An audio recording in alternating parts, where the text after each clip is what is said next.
All right, welcome to the show. We have Jordan and Kenny. What's going on? Ain't nothing. So, all right, to start off, since we don't know too much, just give us maybe a 20-second run of who you are and what you do now. Okay, I'll go ahead and go first. So I'm Jordan. I was a collegiate athlete in college, played softball. I originally went the 9-to-5 route. So I have my undergrad degree in criminal justice and my master's is in cybercrime and security. So I worked for the Secret Service for a little bit, and then I exited that and got into the world of entrepreneurship. Started with a marketing agency, doing all of the organic outreach. Was able to scale a couple of brands to 300K months in revenue, and then ultimately got involved with virtual assistants in the Philippines. Learned how to hire, train, and place those VAs. Took it as a skill, and then me and Kenny worked together with his skills and my skills to start up a company called ScaleNow.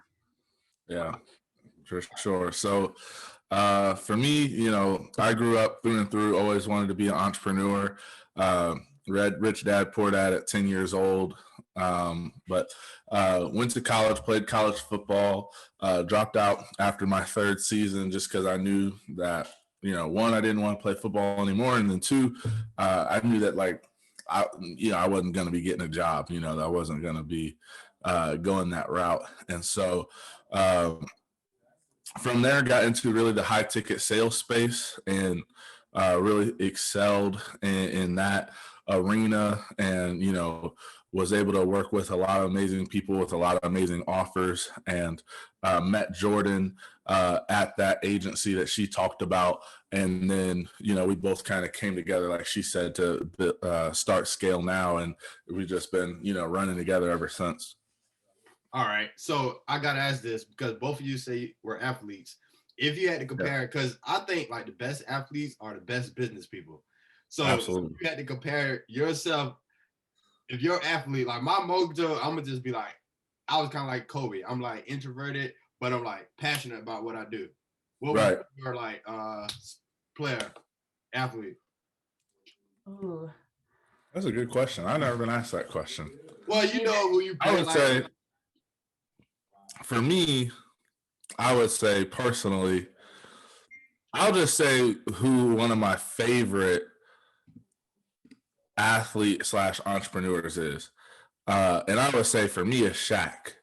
And I like Shaq, and how I would say that I'm like Shaq kind of in a manner, Shaq kind of has a big personality, right? I wouldn't say I have as big as a personality as Shaq, but I like Shaq because if you hear him speak about business, he looks at simple businesses and he looks at things that he knows works well and things that he personally likes, and that's what he runs with in a business sense. And when it comes to business for me, that's what I like. I like simple things that just make sense, and things of that nature. So, yeah, that's a good one. What about you, Jordan? that's a good one. Okay, so I'm gonna go a totally different route. So I'm gonna go the Ronda Rousey route, and I'm just gonna say that one, because I think we both come across as the more girly on the outside, but we both know how to pack a punch and are very tactical with things that we do and very strategic with things that we do. So there is always a game plan going into something. So that's kind of going to be my route and my positioning that I'm going to go through, that I'm always kind of 5 steps ahead of the game. I have a plan going into something. It's a matter of, can I perform the execution, and am I going to get the outcome that I wanted with the plan that I had? Dang, that's crazy, because I feel like we all kind of millennial, and both of them answers could tell both of you guys really know yourself well. You know what I mean? Yeah. I don't know if we've been stuck in the house because of COVID, so we don't know each other, but right. Dang, that was I can tell you guys know who you are. You know what I mean? Yeah, for sure. Right. I think that's a major key to entrepreneurship in general, just self-awareness. Yeah, that's why I said it. That's a major role, because a lot of times, I'm a realtor. So I was telling somebody the other day, when I first became a realtor, I get a call, say Jordan want to see a house. I'm like, I gotta go home, put on khaki pants, put on one of these hot long shirts. I'm in Florida, you wear a long sleeve shirt. And I'm like, man, I'm trying to sell a person a house, but I think they could tell I wasn't myself. you know, because I was trying to look like a realtor, and it's like I knew the information, but I was trying to like look like it, so it kind of like made it the person seem like you being fake, you know. Yeah, that's huge. You got to be yourself in business, and I mean, at one point in time though, you couldn't be yourself in business, but I feel like the age we're in now, you do get to be yourself, and I love it. Yeah, definitely. All right, let's start from the beginning. Like Jordan, how was it? How was your life growing up? Like, what was it? Were you poor, rich, or your parents entrepreneurs? How was it? Yeah, so neither one of my parents were entrepreneurs. My mom is a nurse. My dad was a hockey coach for the Dallas Stars. And then he got into some drugs and ultimately kind of left our family when I was like 7. So my parents got divorced. I do have an older brother and a younger sister. So for a while, it was just kind of like mostly 3 of us rocking together, me, my mom, and my younger sister. My brother is 6 years older. So when my parents divorced, he kind of had chosen to stay in Texas while we moved to Florida. He was going into high school, so he stayed living in Texas. So it was me, my mom, and my sister, and my younger sister is actually special needs. She's on the autism spectrum. So I kind of grew up really quickly and we're 17 months apart. So I started playing that like adult role when I was like maybe 10 or 11 and just kind of, you know, holding it down while my mom was at work and making sure like my sister got like the things that she needed, the food that she needed, taking her medicine, helping her with school, helping her with just like basics, learning how to tie her shoes, things like that, and creating things. So I would create like little papers of shoelaces and stuff, so where she could weave in and out to learn how to tie her shoes. I played sports, so like athletics. Not that we were poor by any means. Like I definitely didn't like. I knew where my next meal was coming from and things like that. But playing softball and traveling around is pretty expensive. You have hitting lessons. Everybody knows that that's in the athletic world. You know, your trainers, things like that. So I actually had my mom order chapstick for me that had like my team's brand on it. And I went door to door selling chapstick to pay for like our hotels or like maybe our fees for the season, things like that, just to kind of like take the burden off of my mom. I never had the intention to go into the business world. Like nobody in my family is really like an entrepreneur. They're all military, engineers, medical field, things like that. And then I took the total opposite route and was going to do criminal justice, kind of forensics, detectives, things of that nature, just kind of using my brain and using like my strategic side of things that I really like doing. And that's why I went into that. Obviously, it was a little bit more harder to pursue the career that I wanted than I thought. And kind of doing things, I realized that's not what I wanted to do anymore. And that's kind of when I made that transition. But I think just like growing up, it was a lot of just trying to figure out things on my own. You know, that my mom wasn't there. She just didn't have the time. Did your mom talk to you about like finances and money or anything like that? Yeah. So from the time that I can remember, probably when I was like 10 or 11, my mom put me as like a co-card holder on her credit cards to start building my credit for me. So when I was 18, I already had like established credit if I needed to take out a credit card for something. She's probably not the best person to give financial advice. I wouldn't say she's like a master at like finances by any means, but she definitely did set me up and teach me like kind of money management to a degree, and kind of consequences that could happen if I were to take out like extensive debt for things that I didn't need it. And then obviously when I went to college for athletics, that was kind of a strategic move. Hey, you know, you're more than welcome to go outside of the state of Florida. So I know you mentioned you're in Florida. Florida, we have bright futures. If you go to high school here, if you graduate there, which is like you can get up to 70% of your tuition paid for. So I definitely weighed the pros and cons of, hey, if I got a scholarship in Florida plus my bright futures, I could have cash money in my pocket. I ultimately did not choose to do that. I went to school out of state, but we did really sit down and talk about, hey, what this out of state tuition looks like. Knowing, hey, you're going to have a little bit more debt. This is what you're going to have when we balance it out, kind of once you do in-state tuition after your first year. So those kind of things were talked about, but not really like in-depth finances. besides like the credit score and things like that. I knew that. I never knew if she was struggling or not, things like that. Like that kind of thing was never like really discussed with me growing up. Okay. All right. So Kenny, how about your lifestyle growing up? What was it? Your dad was an entrepreneur. What he on? Yeah. So, so I grew up primarily with my mom and my sister.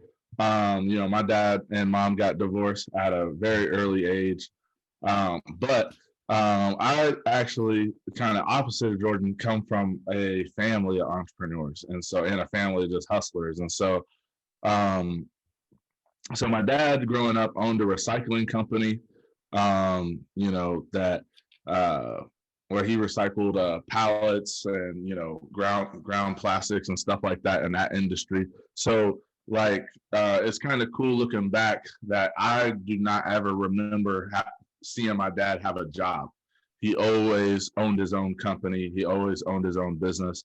And then my mom worked for the state growing up. And so growing up, I read all the, business books. I read Rich Dad, Poor Dad. There was a book that I read when I was like 11 called Better Than a Lemonade Stand that had all these business ideas in it for kids and stuff like that. And I would try to start different businesses and stuff like that. I would be, I grew up in Ohio. I live in Florida now, but I grew up in Ohio. And I would get my friends together and we would go shovel the snow of all the driveways in a neighborhood, make $400 or $500 in a day. When there was a snow day, right? Stuff like that. My uncle, owned a record label growing up. My grandfather was a pastor. So, all the men in my life were business owners and stuff like that. And it was just kind of the Coleman way, Yeah. And so you would think it would be normal to see your dad not have a job, right? That was normal. Yeah, that was normal. I literally have, I know he did have a job in that industry before he started his company, but I literally do not have recollection of him working for anybody else besides himself. So my dad was the same way. I think that played a role in it. You know what I mean? Because my son now is 3 years old, and like I had a job when he was born. I was a mailman, but once he can remember, he probably won't never know. Like what my dad do? No, yeah, and I was blessed to in 4th grade. I went to a private Christian school. My mom, where I would have gone in the city wasn't a good school, so my mom really scraped by to be able to send me to the private Christian school. And we had Entrepreneur Day in 4th grade, where we would actually, choose to be an entrepreneur for a day, and we would sell whatever we chose to sell. And some people sold. I should have sold brownies or cookies, and those people killed it because it was 4th graders. Oh yeah, let me buy some brownies. I sold bracelets, but for me, it wasn't really about what I was selling. It was about just the process and stuff like that. And then that same year, I got introduced to cash flow and Rich Dad Poor Dad, and remember playing cash flow online and buying vending machines. And so I literally I'm 25 years old now. I literally have notebooks from 05, 06 of just full of business ideas and things of that nature. So I've really been on this path for a while, and it's been God definitely had his hand on it growing up for sure. Right. So I was thinking about this when you both were talking, but if we had a team, say a team of maybe 6, 7 people, what role do you play, Jordan? What person do you normally play in a team role position? Like a basketball team or no, like a work project or something, or school. Oh, okay. I would probably say I would be the organizer, the person that documents a lot of things, person that puts together probably whatever has to be done in writing. That would be me, a PowerPoint, things like that. So I would definitely say I'm probably more the organizer, more of the writer. Of course, I add my input in my brains, but if I had to put a role, that would be the organizer. Well, when you were talking earlier, you were telling me, you know, you became like not a mom at 10 years old, but you was doing that type of role. I think Yeah. I was wondering how that play in your life today, you know, taking on like, because even me, I'm a big brother. So I feel Yeah. like as a big brother, you normally got to be the kind of like the leader. You know what I Yeah. mean? Mm-hmm. Because that's your role as a child, and now you older. It For felt like it sure. transcend. Like, what Yeah, about and you? it's something that never leaves you, Right. ever. Yeah. Like it doesn't matter if I coach softball on the side, kids. So it doesn't matter if I go coach, if I go, you know, I also do some workouts for kids with special needs. I help host those workouts and those events. So I go there, and it's just like I'm always kind of like that figure everywhere I go. Kenny, I think she was trying to be modest. I think she meant leader, but she said organizer. But go ahead, Kenny. What about you? So like for me, and this is why really me and Jordan work together so well, because you know I'm more of like kind of the visionary. You know, not that Jordan doesn't have vision and stuff like that. She has great vision, but kind of my strength is, you know, being able to cast vision. I can see the end goal. I can see it clear as day. I can see clear as day where me and Jordan will be, you know, this time next year and things of that nature. And then the reason we work so well together is because then we're both able to come together and really put together the plan to be able to execute it. And so another reason why we work together too is like me and Jordan, we don't get into egos. Like when we started this company, you know, we just started and said, hey, you're a co-founder, I'm a co-founder. We didn't get into, oh, you're the CEO and I'm the COO or things of that nature. So it really allows us to be able to put the ego aside and really be able to just blossom in our own strengths and then come together to reach the common goals. But for me personally, like, you know, being able to cast vision, more of the sales side of things and things of that nature is more of my strength for sure. And then the marketing, and you know, we're both fairly good at marketing. So that's funny because, oh man, that's crazy. You said, all right, before we started interview, like, you know, like 10 minutes before, I started researching both of you guys, right? So I went to Jordan page, it said co-founder. So I'm like, oh, Kenny must be the CEO. Then I went to Kenny page, it said co-founder. So I was like, maybe they work for a CEO. I don't know. You know what I mean? No. Yeah, we did that. We did that on purpose just because we had came from a culture where the agency where we met within each other, the culture wasn't that healthy, and ego played a lot in that. And so when me and Jordan came together, we just said, hey, listen, you have strengths and you're really amazing at this. I have strengths, I'm really amazing at this. Let's be 50-50 in this thing, co-founder. Let's not worry about titles, and let's build this thing out together and do something really special. Right. And it's funny because we've even been told like, hey, for like tax purposes, like you should get 49, Jordan should get 51. Like the women will always get a tax break. And like, we're still like dead set 50-50. Like regardless of what their advice was for like money purposes, it's just like at the end of the day, like we started it as 50-50 and we're going to end this company as 50-50 whenever that is, if it ever happens. Well, the thing, you know what? It makes you look bigger too when you don't have one person who's like, all right, that's the man in charge, you know, because it's just, I don't know, it make it look real big, you know? For sure. In ScaleNow, you know, it's not like me and Jordan, yeah, we're the faces of it, but it's almost not like, it's not a personal brand. You know what I mean? Like a lot of people build their company around a personal brand. That's not what ScaleNow is. And ScaleNow, you really think about it, in order to, you can't scale without a team. Right. And that's what we're really about is the team and things of that nature. And that's actually one of our big focuses for 2022. But yeah, we never wanted it to be, even when obviously you can't just pop out with a team day one, right? Because you got to build capital and stuff like that. But even from day one, when we started this, we wanted this to be about much more than just us and things of that nature. And so that's kind of been reflected in some of the decisions we've made. All right. So the reason everybody listens to this, a lot of my listeners, they like business. So like, what is ScaleNow before we get into it?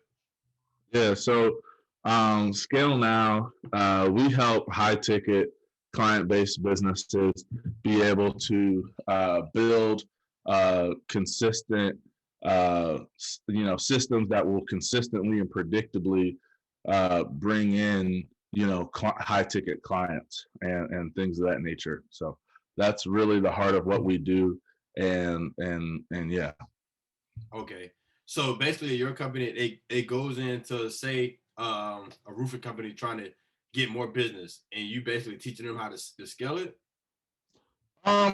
So when we say high ticket client based businesses, we've worked with we have like an agency side of things that we were doing in the past, where we dabbled in working with like roofing companies or personal injury attorneys and things of that nature.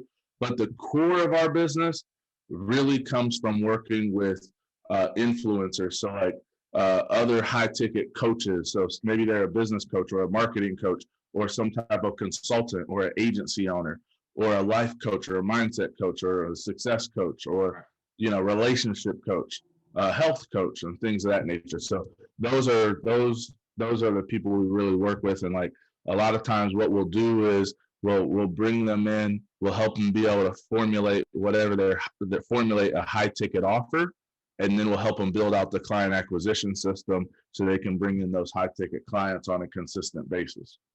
Okay. So, all right. What is, like, for most business people when they start in a business, what do you think like is the most, I can't say most effective, but like, what's your marketing strategy in this day and time? Like, what's the best way to market your business? Jordan, you want to tackle that? Yeah, so we originally started organically. And once we got that predictable system organically, which was kind of my strength where I came in, whether it's inbound or outbound, meaning people coming to you or messages going out, that was my strength. Once we were able to consistently prove that we can have 30 to 40K months doing that, that is when we decided, just as of recently, we actually just launched our ads on the 1st of this month. So once we had that predictable system organically, that was when we decided to go ahead and turn those paid ads on as well and have both of those systems work together, both organically and paid, so that we can maximize the amount of people that we're reaching as well. Yeah, and the reason like we really like organic is because anybody who is, if you're not making 30K per month in your high ticket business, you really want to start out organic. And what it allows you to do is it allows you to really get clear on the foundations. It allows you to get really, really clear on who you work with and what you do for them. And just by getting clear on that, you can start to attract high ticket clients, and you can have your first 10, 15, 20K per month, and you can have it organically. And when you do it organically without paid ads, what it allows you to do is boom, now I brought on 2, 3, 4, 5, 10 clients organically. I can now I have money, right? And I can reinvest in marketing. I can reinvest in ads. And so it's just a smarter way to do it. And for most people starting out, I'll kind of go on a rant for a second. People say it takes money to make money. Right. I actually don't believe that is true. If it took money to make money, then we would need to be born holding a wad of cash. Well, when they say take money to make money, it's kind of like, all right, if I got money and you don't got money and I'm paying for ads to market my business and you not, I'm going to get more money. Yeah, you can make money with money, obviously. However, money is not as a hard rule necessary for you to start making money. And a lot of times people, what is necessary is being resourceful. Okay. And being resourceful and being willing to be able to, and willing and open to being able to go out into the world and figure out how to make something happen, regardless of the resources that you currently have. But what happens a lot of times is, just like this, a new realtor can get started, and even if they don't have marketing dollars, they can go out in the world and figure out how to start selling houses. Then they can reinvest in marketing, right? But a lot of times people will hold themselves back and won't stretch themselves creatively because they'll just say, oh, well, I don't really have the money. instead of, no, what's way more important, and Tony Robbins says this all the time, what's way more important than having resources is choosing to be resourceful. Dang. And that's what I mean by that. No, I get it. Cause I got like-minded friends, luckily, right? Yeah. So the one thing now, like a lot of my friends still work regular jobs, but they're starting to realize their value. I was talking to a buddy of mine the other day. He was like, he finna ask supervisor for a $5 raise. I'm like, man, people don't get $5 raises. But the thing about it is, like, once you realize your value, it's like a light bulb. Like, this is my value. This is my value. So working a 9 to 5, I think people look at the money versus the time. And if you just switched it to not the time, but how much value you can bring, that's the key, Super key, because even within a 9 to 5, like, you can take on the entrepreneur, the people that are watching this, like, oh, well, I don't have a business, blah, blah, blah, blah, blah, blah. Right. Even within your 9 to 5, if you take on the entrepreneurial mindset, what'll happen is, especially like what George is saying, like practically what he's talking about, oh, we'll just bring more value, right? What he's talking about is within the role that you have now, look for the holes, look for the gaps, and give suggestions and add value on how you can actually help them solve those problems within their business. And guess what? In business, you get paid to solve problems. So even though you might not be the owner of this business, if you're able to provide value from within their business and show them how to close up some of these gaps, you're going to become more valuable to them, and they're naturally going to pay you more. And I'm reading a book right now. Oh man, I'll tell you the name of it later. But it said, I read a chapter. It said a leader. Oh man, what did it say? I have a brain fart. Oh, a leader. People always calling you to ask you to figure out a problem, solve a problem. That means they look at you as a leader, and you bring in value. You know what I mean? When people always come to you for, like, say you work a job, nobody come ask you for questions. Nobody asks you how to figure out how to do nothing. You know what I mean? Right. It's kind of like you just a link on a chain, Like, if you call out, it doesn't affect anything. I don't think it'd be funny, but man, think about it. If you was to call out tomorrow, say you was to turn off your phone for 7 days straight and it didn't affect anything. You know what I mean? So that's value, though. If you turn off your phone for an hour and the world almost stopped, that's value. And that's what people need to realize, For sure. I mean, me and Kenny learned that real quick when I got sick with COVID. Right.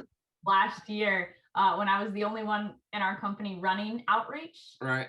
When I got hit with COVID and I was sicker than a dog and there was nobody doing outreach. Well, that means there's no new business coming in we were a done for you service. So we were doing it for other people as well. So it was like a real big reality check, I think, to everybody of like, oh my goodness, like we need to have more people in this role. And at that point, it made me even more of an asset on the team because it's like, oh, well, we can't function without her. And that's when we started building out the team and I started bringing more people in and having people underneath me. And we learned something super valuable from it. Yeah.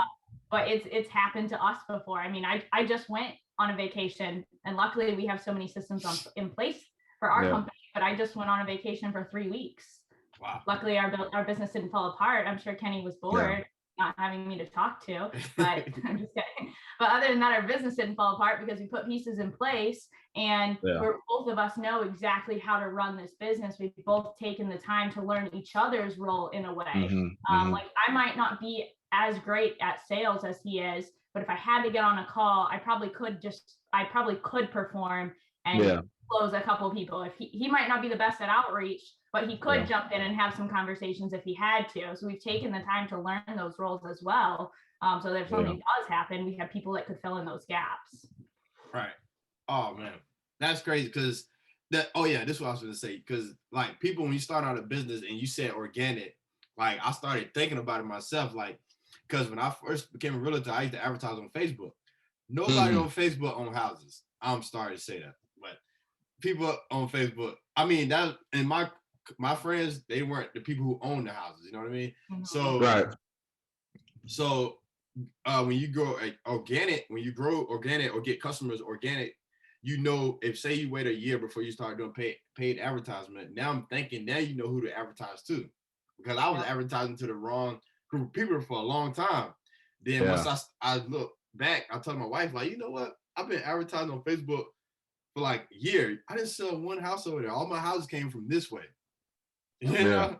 And it's like organic. Now you know where the pay to it. That's a huge piece, because you do not want to you do not want to be trying to figure out who your market is and what your message is as you're running paid ads. Like that, you want to have that figured out before you start the paid ads.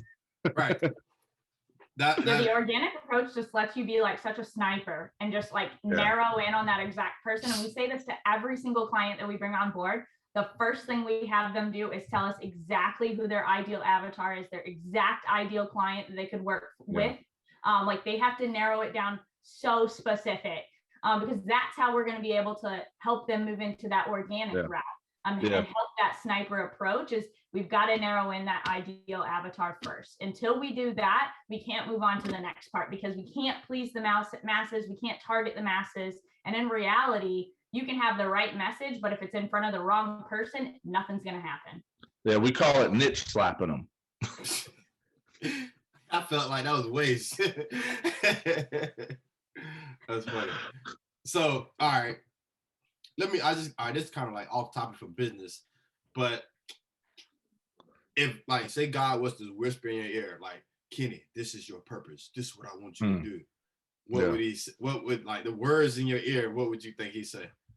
Yeah, for me, so for sure. So like, I'm big on like kingdom leadership, you know, and there's gotta be, let me first and foremost say this, like, you know, whoever's listening or watching this, you know, you can believe what you believe, and, you know, I respect that and things of that nature. For me, I believe that Jesus Christ died on the cross for my sins, and I believe I'm here for a purpose. So when you ask me, you know, if God was to whisper into my ear, what that would look like, you know, there's got to be, when it comes to the word and stuff like that, there's got to be preachers of the gospel. There's got to be people that lead the church and things of that nature. And then there's got to be people who fund the church, because without money, there is no church, right? Without, you know, so for me, I feel like my purpose is to be almost like a pastor, but within business, and to be able to use business to impact people for the betterment and for the advancement of the kingdom and things of that nature, and then be able to also take funds that we generate via business and be able to push for those different initiatives, whether it be, you know, missionary work, whether it be, you know, helping the poor, whether it be, one thing that's really important to me and Jordan is, you know, is service and being able to serve and things of that nature. And we've talked about creating branches where we can really make an impact outside of the service that we sell and things of that nature. And so for me, it's kind of wrapped up in those things, because I come from every male before me was either a reverend or a pastor. And so, you know, being able to make that impact, but within the business sphere, is really important to me. Man, I got a lot to say on that, but go first, Jordan. Yeah. If he was to speak in your ear and God, you know, this is your purpose, Jordan, I want you to do this while you're here on earth, what is he saying? Yeah, so I think the main one would probably be, it starts with you, but stay true to who you are. Because I don't have any entrepreneurs in my kind of family, I am kind of the first one that's branching off into this. And I would be lying if I didn't say that my mom was absolutely terrified when I, you know, quit my 9-to-5 and decided to do this. Like, she didn't understand it. She didn't know what I was doing. And it was like, not only did I have to prove to myself that I knew what I was doing, but I had to prove to everybody else around me that I knew what I was doing. And it really wasn't until that financial stability came that they really started to get that trust. But with money comes temptations as well, and comes the persona. Do I feel like I have to live up to the same thing that every other wealthy person is doing on Instagram? Or can I still be that very quiet, making moves behind the scenes that nobody knows about? And that's really who I am as a person in general, is I just make moves in silence. And then I let everybody that's close to me reap the benefits of what I'm doing.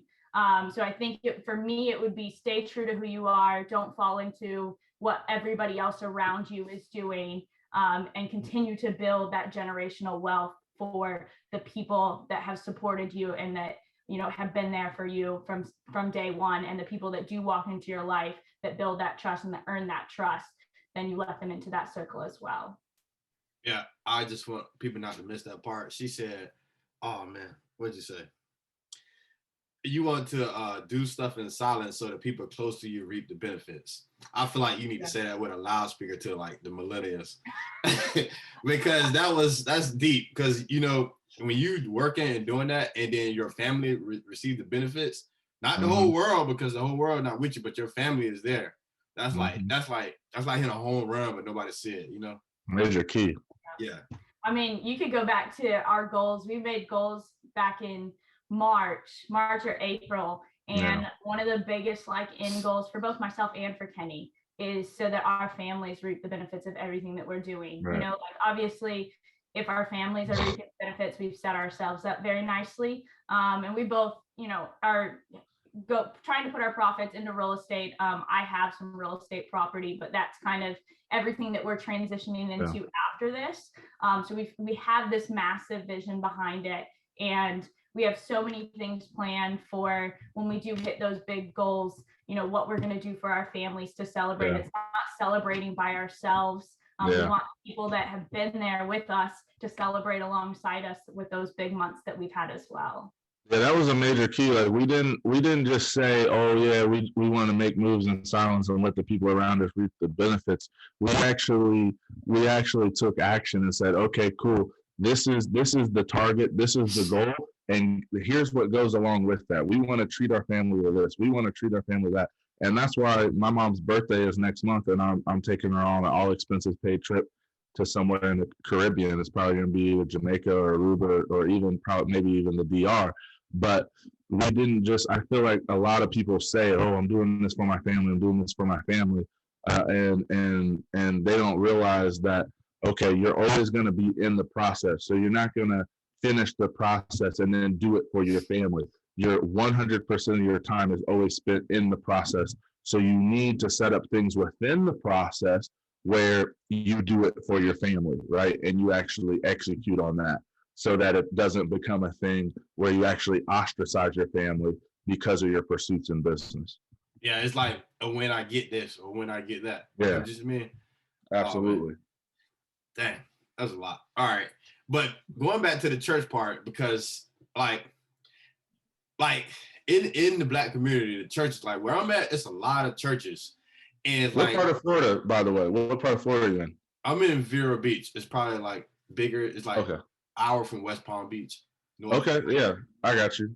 Yeah, so the church, like my grandma, like they go to church. It's like, all right, we pray the lights don't get cut off. We pray for this. We pray for that. You know what I mean? And I think the church is a business.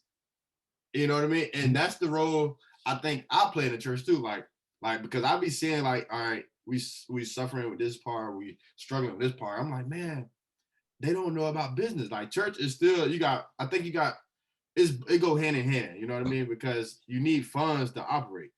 But that's one of the things I be struggling with, because it's like, it's just weird. It's weird.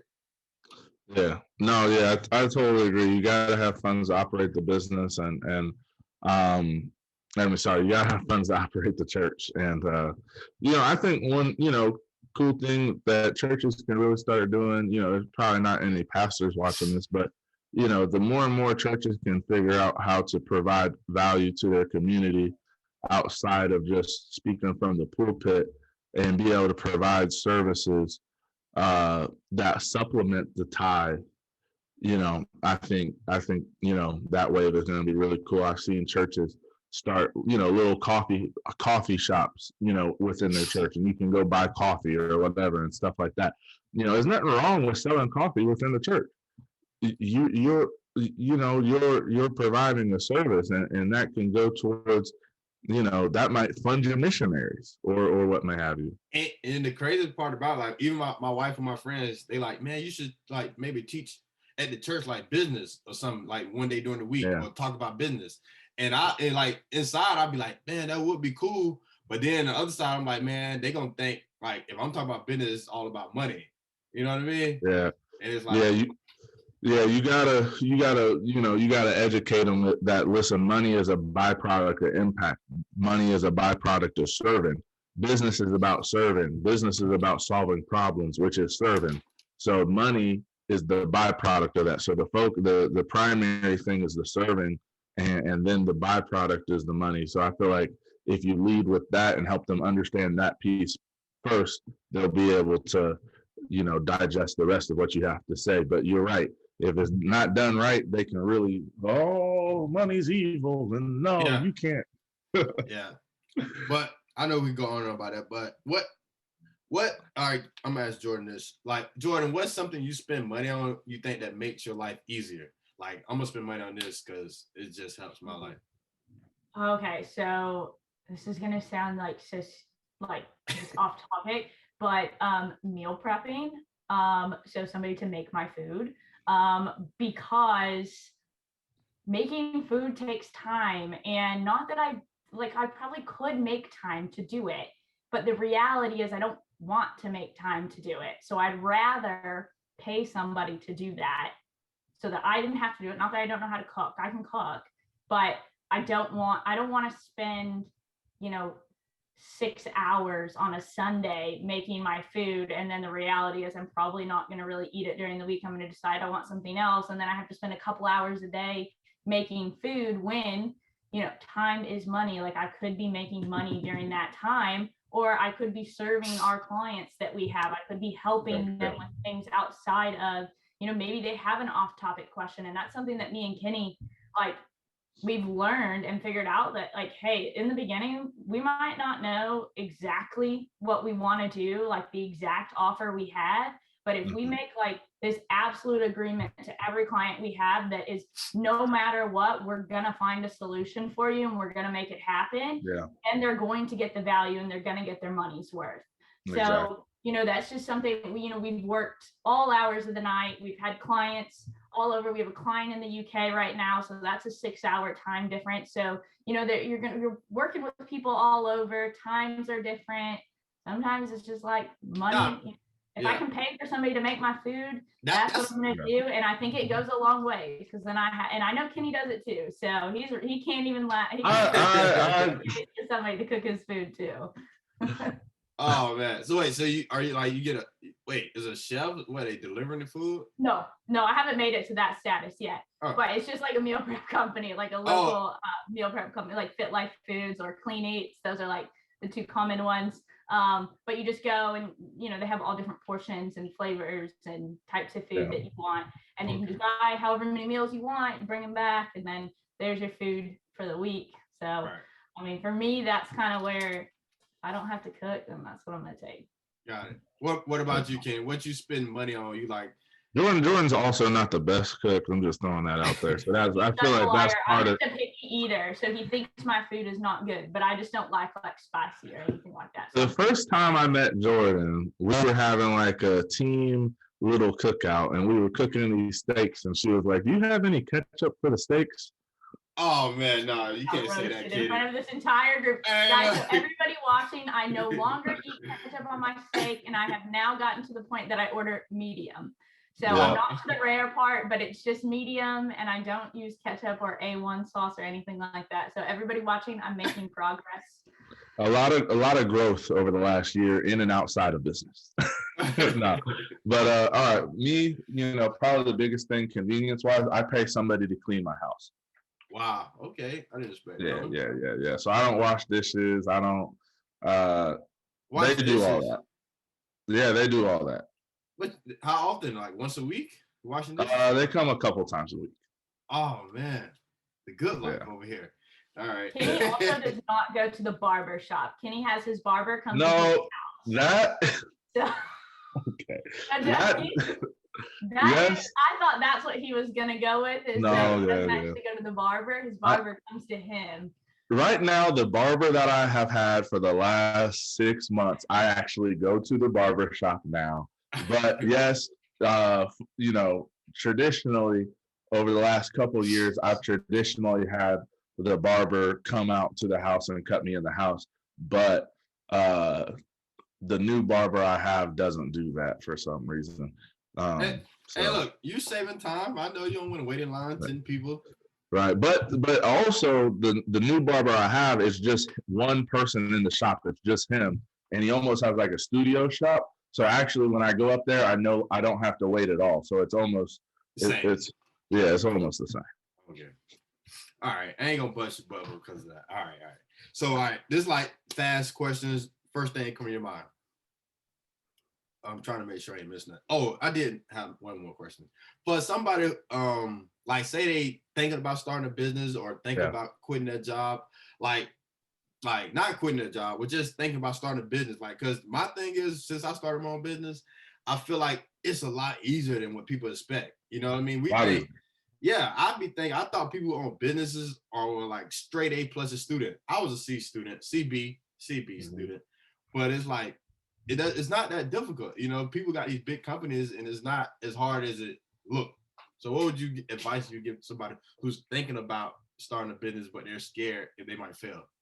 The simplest thing is this: either go one or two routes. Either within yourself right now, be able to look at the marketplace and see gaps where you think you could serve, and then go sell whatever that is, right? Or commit yourself to learning one skill set and go use that skill set to be able to produce money, whether that's the skill set of high ticket sales, whether that's the skill set of marketing, whether that's the skill set of marketing certain types of businesses, whether that's the skill set of, tax preparing, whether that's the skill set of credit repair, whether that's the skill set of whatever, right? That's, the easiest route is probably dedicating yourself to learn one skill set and going and mastering that and then charging high ticket for it. Yeah. And I don't know if you've been listening, but this guy named Country Wayne, right? And you heard him? Man, he got a good interview, just came out with Jay Morrison. I suggest you both watch it tonight. But he did say that. He said, like you said, focus on one thing. He said, if you do one thing for 5 years, focus on doing that thing for 5 years, you could do what everybody else want to do for the rest of their life. But if you do it for 10 years, you pretty much can take care of your family. And he kind of compared it to like getting a 4-year degree versus a doctor getting a doctor degree. Doctor with a doctor degree, it takes 10 years, but he can take care of his family. You get a 4-year degree with business 4-year degree, you can take care of yourself. And I was like, dang, that is kind of true. Because it takes 5 to 7 years to master anything. Like I was a mailman for 5 years. And for 5 years, I listened to Gary Vee, Brandon Turner, Bigger Pockets, Grant Cardone. I was like the main three, but for like 7 hours straight for 5 years. Like just listening. Yeah. So it's like, it's no brainer. But where was we going at? Oh yeah, I was just saying. Wait, what question answer did I ask you? We were on the what would you do? What advice would you give somebody looking to start a business? Yeah. All right, you Jordan. What advice would you give? No, just say your younger self, Jordan. If you you had second thoughts, you're the first one in your family to become entrepreneur. Looking back, what would you tell yourself before you jump out on this journey? What would you tell yourself? Yeah, I think I would go back to the same mentality that I had as an athlete, which was from my sport and most sports, because everybody at that level, when you're at the Division I level, everybody is elite athletes. Like there's no ifs, ands, or buts about it. Everybody has talent. Everybody got to that level. It doesn't matter actually what level you're at. If you're at JUCO, NAIA, D3, D2, D1, whatever, everybody has talent there. We all are there for a reason. But the thing that separates each person is their mentality and their mental state. And every single sports is probably the same, but that sport is 90% mental and 10% physical. We all have the skills to get there, but not all of us have the mindset to be the best person on the field. And I think that if I would have at first, when I first graduated, took that same mindset to be like, okay, I just went from being one of the best players on the field, and now I can be that same exact best employee or best business owner, whichever the case you want to be. I can still be the best out there. It doesn't matter. It's the way that you carry yourself and the mental state that you have that gets you to that point. And I think if I would have just faked it till I made it, instead of becoming like this very like, I don't know what I'm doing, like almost fragile, and just kind of to a point that like, I mean, I was really struggling with, did I make the right decision at one point, and allowing myself to have that grace to fail. I had never been used to that low of a failure really before. I'd always been pretty successful in school, pretty successful on the athletic side of things. And then when I got to this, I'm like, holy cow, I know absolutely nothing. Like, I feel like, and I'm going to do an example just because I got to call Kenny out. I always do this when we're talking, but we were on a team call. Kenny was leading it. Yeah, he knows where I'm going right now. Yeah, this is back at like the old agency that we were working with then. Yeah, so Kenny was leading this call, and Kenny had no idea, like, really much of my background. We were pretty new to each other. We had maybe 5 people on the call, and he was like, well, you know, all of you guys have made 10 grand in a month. You know, actually, who here has made 10 grand in a month? I was the only person on the call that did not raise my hand, the only person. And I was like, damn, I just worked a 9 to 5. Like, I didn't make 10 grand a month in my 9 to 5, like, not a chance. And so I'm the only one that didn't raise my hand. And I was like, holy cow, like, do I really, like, am I even up to like the same, like, level as these people? Should I even be here? Like, these people have done way more than me. And here now I'm thinking, now I'm like, oh, 10K is not that much. Like, that's super attainable. But to me, I was just kind of like starstruck by all these people that made 10K. And it was kind of like, darn, like, I don't know if I can like compete with these people. They're way above me. And in reality, they weren't. Like, that was a whole mentality thing for me. And as soon as I could get that mentality shift for me, then that's when things really took off. When I started looking at it as not really like a figure, like 10K is not really like, it's just money. Yeah, it's not a lot of money. It's not a little money. It's just an amount of money. You know, and for me, it was such a thing in the beginning that I was like, oh, 10K, I gotta hit 10K. But really what I needed to do is I needed to do all the little things. And eventually when they all led up to one thing, then it was going to be that massive month. And then it was going to be like, okay, this is what it takes to get here. These are the things that I have to do. And, you know, some of it was learning how to prioritize time, how to do, you know, how to grind. I didn't know how to grind. I went from at 5 p.m. I clock out and I'm done. Well, guess what? That's not how it started here. Like, you're going to work. And if you get a message that comes through at 9 o'clock, like, it's probably best for you to take that message. It's probably best for you to get on that discovery call, you know, when you have the time, and not push it back to the next day where you run that risk of a no-show. So I had to kind of learn that. So to sum that up, you know, have that mentality, take the mentality, the really strong mentality that you have, bring it to the business world. Don't be afraid to fail, and just kind of grind, kind of, you know, surround yourself with people, good people. Yeah, that was an awesome answer. I was thinking about when you were talking, yeah, because everybody goes, I want to make 20,000 a month, 5,000 a month, whatever your number is.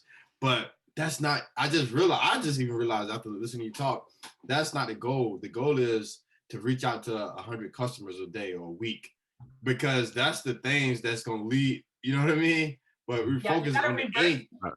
Yeah, you got to reverse engineer it. So, you know, that might be your end goal. So we do this with our clients too. You know, what is your close rate? So if you close at X amount rate, how many people do we need to get on a call with? What's our conversion typically like with our messaging? And then convert it all the way down to how many people we need to reach out to a day, like you just said. So we kind of take what that monetary goal is, reverse engineer it to see what do we need to do day in and day out to be able to hit that goal. And then obviously throughout time, we might have to make adjustments within things. So maybe we need to reach out to a couple more people. Maybe we need to improve our, you know, close rate, our no-show, whatever that case may be, we might have to make adjustments. But if we reverse engineer it, then we know the very, very specifics of what we need to do every day to be able to accomplish that goal. It make it sound simple. Everybody should be a millionaire. All right. All right. So this is like the final questions. If first thing that come to your mind, favorite book, man, I don't want to say business book, but book that impacted your life. Think and Grow Rich. Think and Grow Rich, Napoleon Hill. Okay. What about you, Jordan?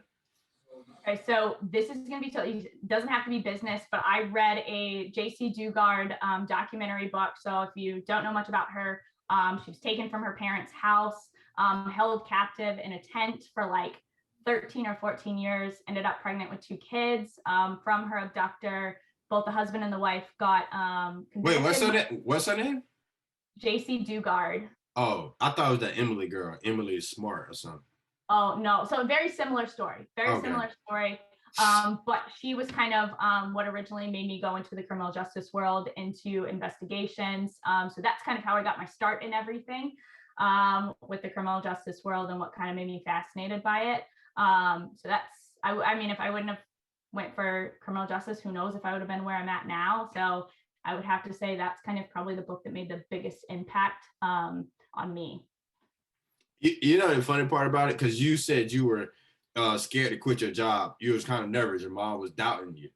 And I'm like, if I seen you working at, like, say I seen you working at Verizon Wireless or something, and you were just doing your job, it would almost be like, dang, why was you working here? You know what I mean? So I'm going to throw you for an even bigger loop. I actually worked at Amazon as well. So I worked at Amazon in grad school. And then after I graduated grad school during the pandemic, after I left my 9-to-5 with the government, I could not get hired anywhere except for Amazon. Like, I was turned down by the grocery stores, the parking attendants for Tampa, you name it. I was turned down, almost like overqualified. So I worked at Amazon for 9 months while I was working my day job. I worked nights at Amazon, days with our marketing agency. And didn't quit that until probably January of this year. So I was just your regular person still working at Amazon too. I was considered a problem solver for Amazon. So I worked a lot on the computers, worked a lot with like inventory problems or like problems that the customers had in the grocery delivery. But yeah, I worked at Amazon. So I'm just your typical person that happened to fall into being in kind of, you know, the right place at the right time and having people that believed in me. And I was able to surround myself with other people that were my age as entrepreneurs. And then I was just kind of, that mindset just came very naturally. Okay. All right. If you could spend a day with somebody, Kenny, and pick their brain, or just, you know, who would you be with? Man, Bob Proctor. Bob Proctor.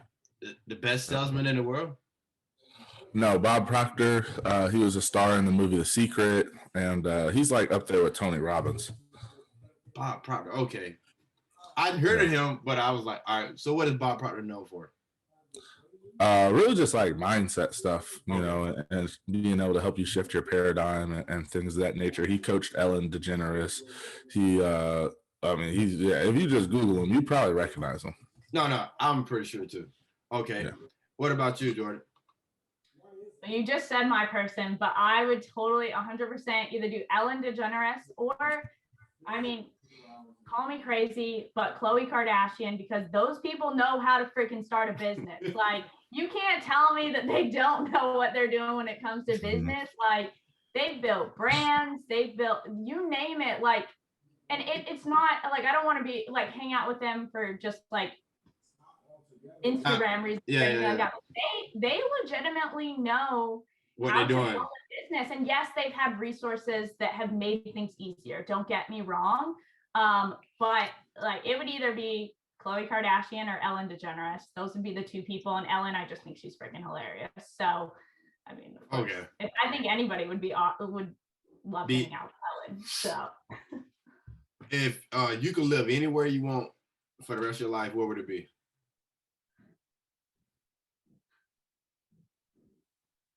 Nobody knows. I love Florida, so yeah, I mean, Florida or Texas, and if I guess we're talking out of the country, Mexico or Puerto Rico doesn't really count, but Mexico. Okay. What about I'm gonna you? go with Norway. I think it's freaking beautiful there. I think they've got amazing mountains. I would love to do like a vacation there. So if I had to pick somewhere there, I probably after like the first winter would be like, I hate this because I hate anything under like 70 degrees. So I would probably learn to be like, oh God, this is awful. But for like the first year, I think that would be a lot of fun. And then I need to go somewhere warm. And I'm not sure where that is yet. Hey, just buy a summer house in Norway. All right. Yeah, All right. So, all right. Basically, all of us, the old American dream would be, you would still be doing cybersecurity for 40 years, then retire. You would be at your, you would have took over not your dad's business, but you would have worked for a different company for 40 years, and then retire. That's the old American dream. What is your version of like the new way of life, the new American dream? Yeah, new American dream for me is building. Yeah, for me, it's building a a high producing business that's helping a lot of people online remotely and being able to travel the world and make sure my family is set straight. Jordan? Yeah, I think for me, same thing, being able to help a ton of people within our business, building that generational wealth. But this is something I know me and Kenny both want to get into, so I'm surprised he didn't mention it. But we both want to turn around and reinvest into real estate. So for me, it would be able to have, quite a few multifamily real estate buildings that had that cash flow that I would be able to leave behind to, my family and my kids when that time does come. So being able to really generate that wealth and really leave that legacy behind for them. Yep. At the end of the day, it all goes back to real estate. All right. But let people know where they can find you if they want to reach out, contact you. How can they find you?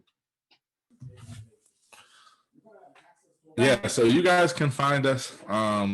Obviously, you can find us at our respective Instagram accounts, but also if you're a high-ticket client-based business owner, you're trying to figure out your client acquisition, you can find us on Facebook and you can join our Facebook group.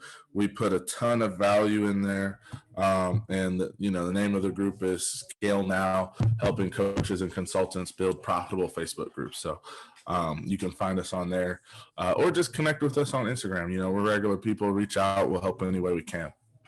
Yeah, my Instagram is jlafave, LAFAVE_26.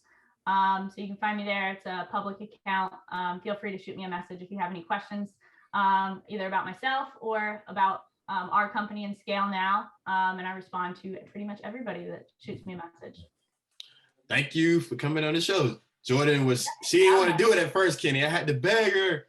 No, I mentioned I was out of town. I really did have a team member on my account.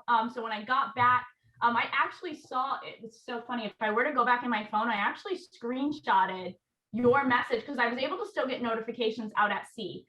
So I screenshot it because I saw that podcasts come through, and I was like, oh, somebody's asking me to be on a podcast, but I can't go back and answer now. So I want to be able to, when I get to land, go back. Well, I forgot until I got back to all the way to Florida. And I saw that one. I didn't even know the response that had went back out. And I even texted Kenny. I was like, oh my God, why would they like say that? Like, that's like so not my personality at all, which you can see that now, like on this podcast, I would never say something like that. Think about it though, because I reach out to people, like a couple of my guests. I don't know if you guys remember, it was an old school real estate. I don't know if you guys remember him on Instagram, but he had like maybe like 75 followers, and I like messaged him like, because he was I don't really care about social media like far as you got 1 million followers or 2 followers, because some of the people who got the most stuff, like this guy had no followers, but he had 100 houses, Kenny, 100 houses, old guy. There you go. I reached out to him. He didn't know nothing about a podcast, nothing. I had to basically hook him up on the podcast to be on the podcast, but it's just like something about a Jordan I seen. I was like, oh, she get it or got it. You know what I mean? And that's what I be trying to tell people. That's why you have to leave your city, because a lot of strangers reach out to me and tell me how I help them or change them. But a lot of times people that see you every day don't tell you that you need to be doing it big. Yeah. Well, we appreciate you having us on.